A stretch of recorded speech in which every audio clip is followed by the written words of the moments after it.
Good afternoon, everybody. As I think you know, today we convened a meeting of the foreign and defense ministers of the Counter-Daesh Coalition. And with the welcome addition of Interpol, that coalition now stands at 67 members.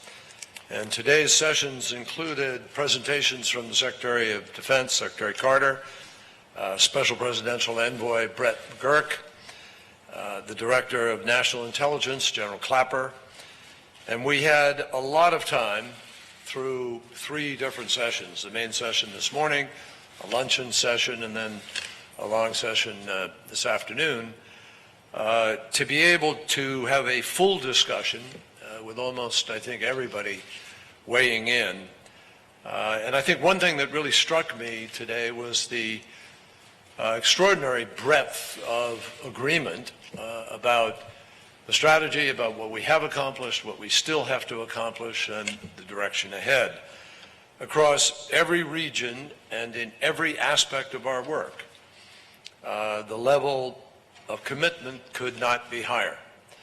And the recent spate of vicious terror attacks in various countries, from the Middle East through Europe and elsewhere, has only made every single member of this coalition more determined to succeed.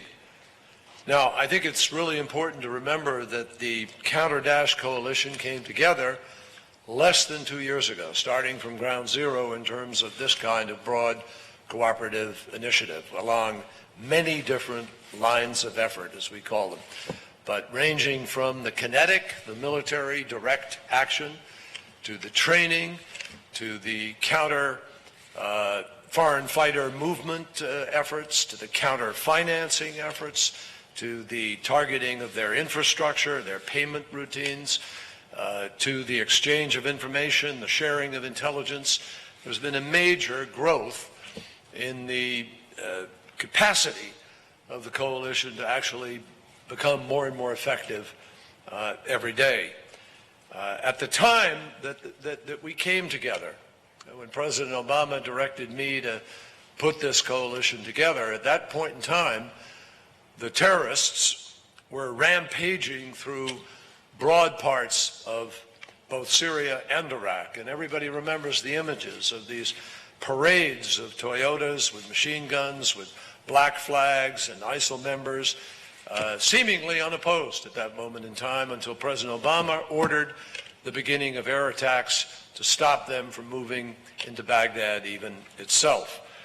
They were overrunning and plundering key cities, murdering or enslaving thousands of people, and they were destroying ancient cultural sites and declaring themselves the leaders of all of Islam.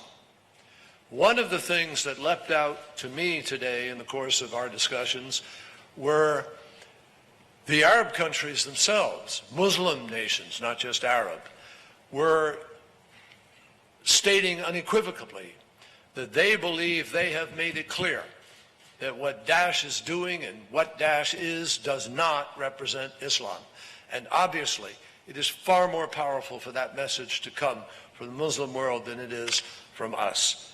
So today, we can come to Washington as we did, defense ministers and foreign ministers, 45 countries, I believe, represented, 45 strong, and today we can say that the tide has turned.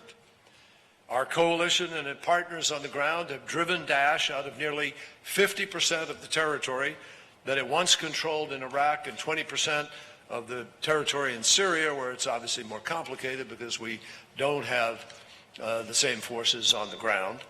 But coalition airstrikes have degraded Daesh's leadership, disrupted its ability to carry out offensive military operations. In fact, Daesh has not, since last May, been able to take over a community and hold on to that community or advance in terms of the territory that they were claiming.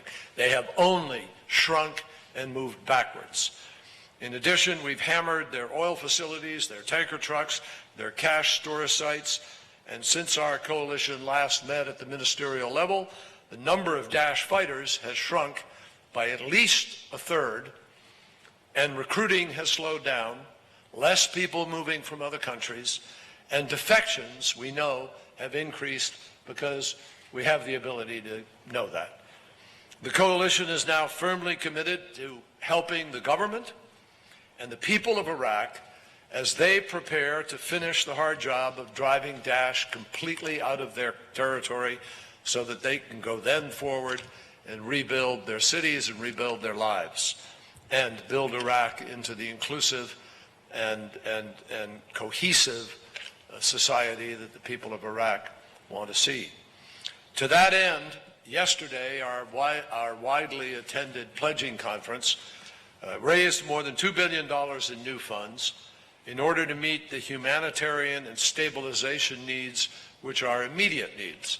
As we have moved faster than some people anticipated to take back Fallujah, take back Ramadi, take back Tikrit, the demand to be able to renew the services in those communities and be able to deliver services to people who want to come home and have come home, beginning with Tikrit, where more than 100,000 Iraqis have returned to Tikrit and are now living in their homes again, and they have secured their land. But that requires stabilization support, which comes both in form of people in support as well as equipment to support and funding for various initiatives. So the coalition is now determined to do what is necessary to defeat Daesh in Syria, where the group has been weakened but still, we know, remains entrenched in Raqqa. And to date, coalition partners have carried out more than 4,000 airstrikes in an effort that is clearly now going to benefit by the decision of 4 additional coalition members to join the air campaign. Now, we know, as I said earlier in my opening comments to all of the ministers, that defeating Daesh is a challenge. We know that. We're making progress, but we want to make more and we want to do it faster. We also know that getting at it in its core areas is obviously a challenge. And we're going to prepare carefully and we're going to proceed relentlessly. But I'm confident that we are going to succeed. And we're going to, what do I mean by that? We're going to deprive Daesh of its geographical base, and we're going to strike a heavy blow against that organization in those 2 areas where it had most secured territory and from which it was announcing its caliphate. But Daesh will still remain dangerous even when that defeat takes place. And the reason is they have dispersed people over the course of a number of years to various countries. And as we were reminded today by the participants of this coalition, in fact, we were reminded by the foreign minister of Iraq himself, who said people have come to Iraq from more than 100 countries, attracted by the initial narrative that Daesh was pushing through the social media. So even as it is losing ground in the Middle East, we know already that they're going to try to transform themselves into a global terrorist organization, network capable of orchestrating attacks, as we have seen in various places. And that is also going to take time and is hard work. Countering this network plan, this global networking, was the subject of the afternoon's discussion today, the major focus among coalition members. And we talked about the importance of real-time communication between countries, information sharing, so that our police and our border guards and airport security officials know when they are coming into contact with suspected terrorists. So they know if in one country or another someone is visiting who had been to Iraq. That depends on the flow of information and coordination between the coalition members. We talked about efforts that are already underway to counter Daesh's messaging on the social media, efforts that are now showing significant signs of progress, particularly with the entry of many of the Muslim nations, Arab and otherwise, who are opening up their own communications channels, which are the most effective of all. And so sometimes people who have defected are coming on and telling people and sharing with people the mythology of Daesh. the lies that people are told, the exploitation that takes place. And that has a profound impact in helping to counter the recruitment and change the overall narrative.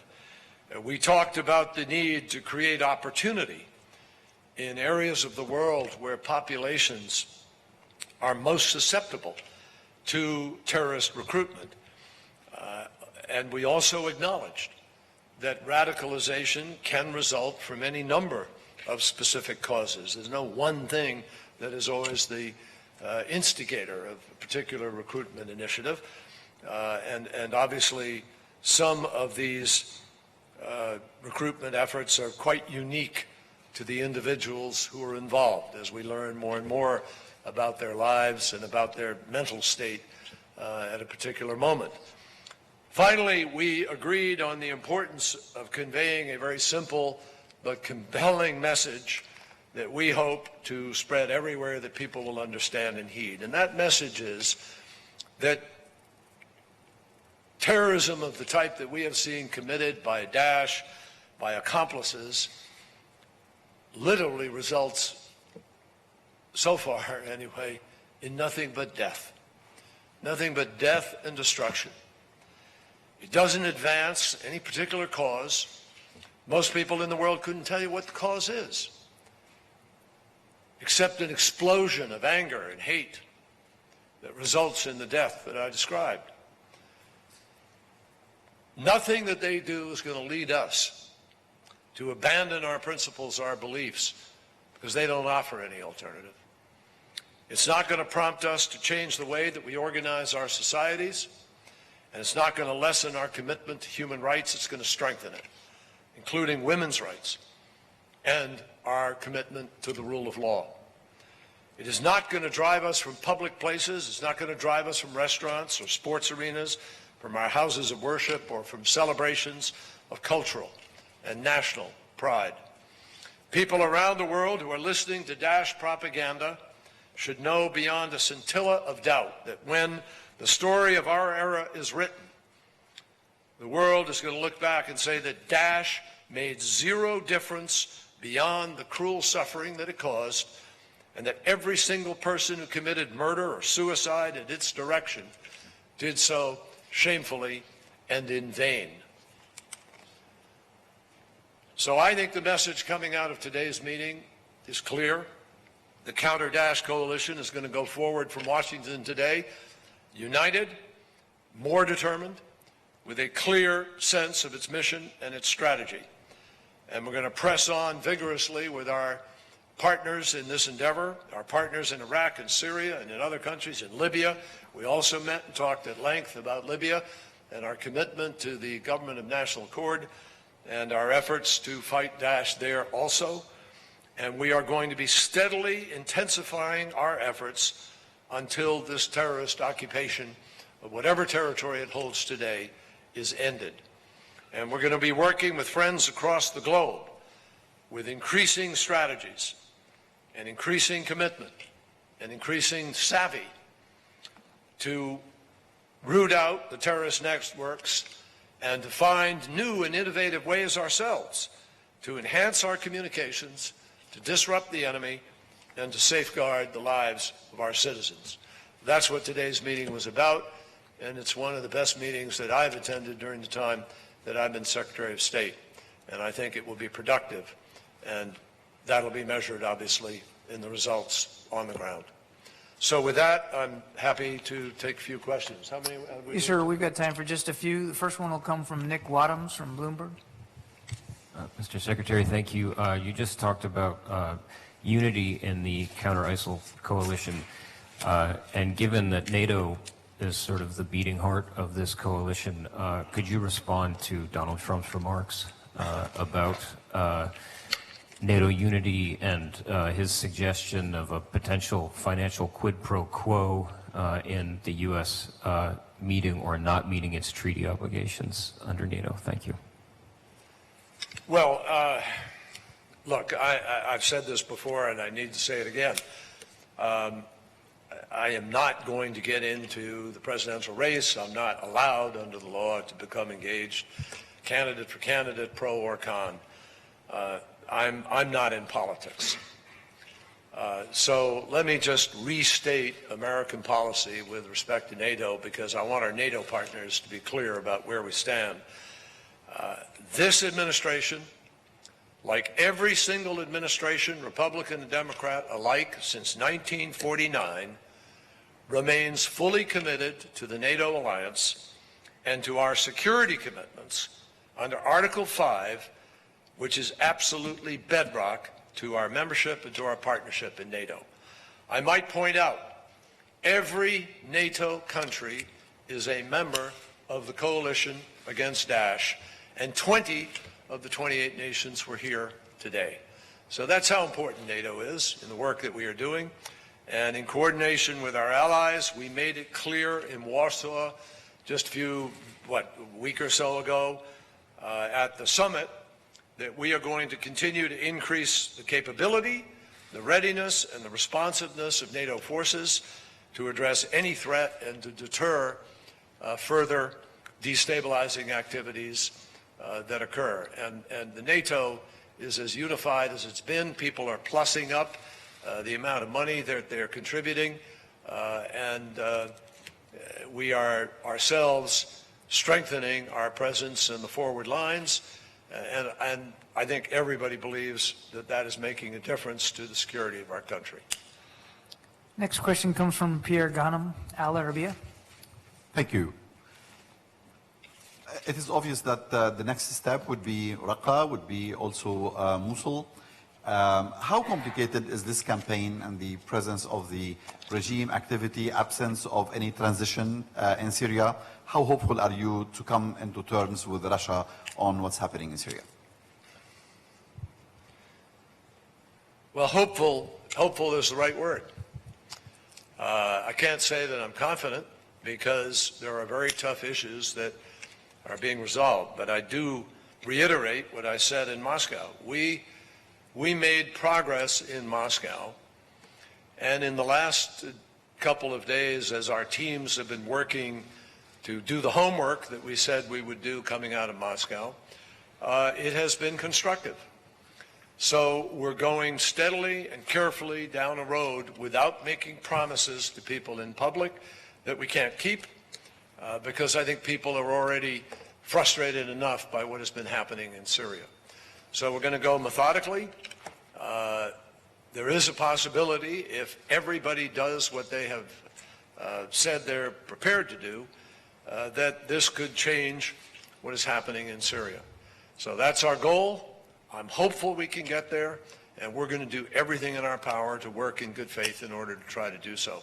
But nothing that we've done or are doing in this process is based on trusting the word of somebody.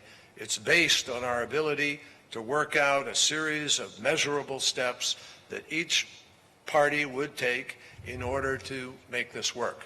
And the proof, as I said, will be not in the words, but in the final product, if there is one.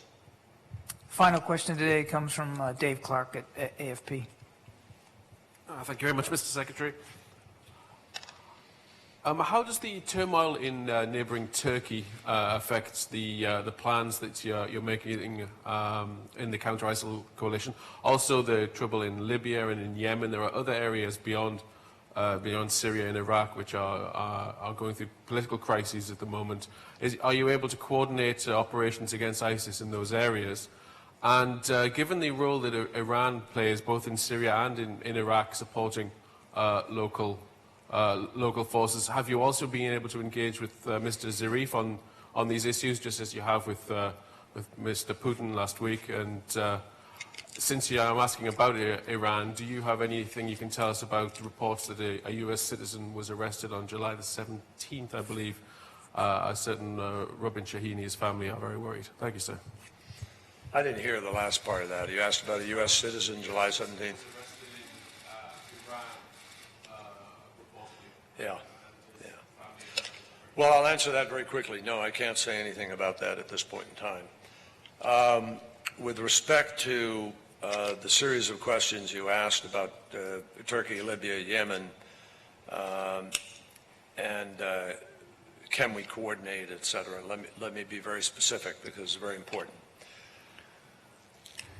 The foreign minister from Turkey was not able to be here today because of the events in Turkey and the security meetings that they're having back there, but he sent a deputy who made a very strong statement to the effect that Turkey will not be affected by the events that have happened in terms of its commitment to the counter-Daesh effort, that Turkey is going to continue to be a working and full partner and member within the counter-Daesh coalition, and that they don't see any interruption whatsoever as a consequence of what has happened. And that is directly from the Turkish minister who came here today in order to take part in these meetings. Now, we have had a series of meetings in the last few days. I think in Brussels, we discussed the coordination with respect to Yemen and Libya and Syria and Iraq. We also talked about Ukraine, where we have another challenge that we're working on. In Brussels, after Brussels, we talked in London over 2 days in several meetings with key participants in this initiative and in these initiatives. And then I met with the Deputy Crown Prince of Saudi Arabia and the Foreign Minister to talk about Yemen and the way forward. We met also with the Egyptians and the Emiratis about Libya.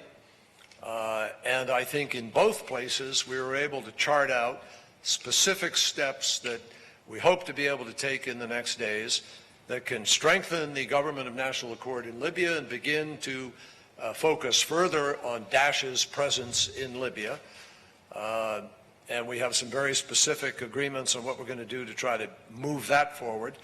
Likewise, on Yemen, the Kuwait talks are resuming. We are pressing for steps to be taken to avoid the skirmishes on the border of Saudi Arabia and Yemen, and steps to be specifically taken that could lay out a sequencing of the provisions that are currently stalemated within the talks in order to break that stalemate and try to move forward with some sense of urgency. So all of these issues are really being worked on in all of these meetings simultaneously, including, I might add, in Russia. I spent not only a fair amount of the time, or the most amount of time, on the Syria portfolio, but we had a long discussion about Ukraine and the responsibilities of both parties to try to resolve the, to move forward and make progress on the Minsk agreement. And we are going to be talking with our counterparts, I think, almost every day in the next days to try to advance that process, which is a major priority of President Obama's, that he wants to try to see some progress on very, very soon.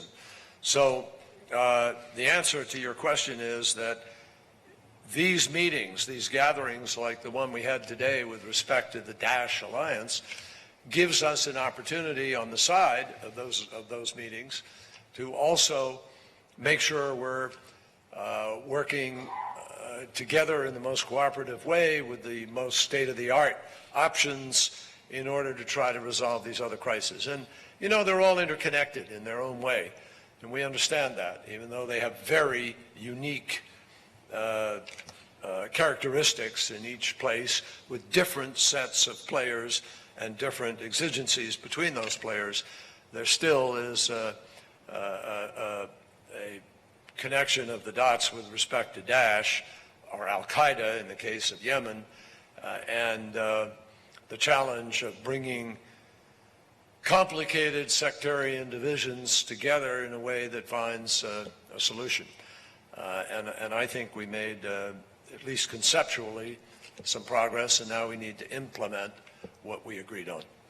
Thank you, everybody. That concludes today's press conference. Thank you all very much. Appreciate it. Thanks.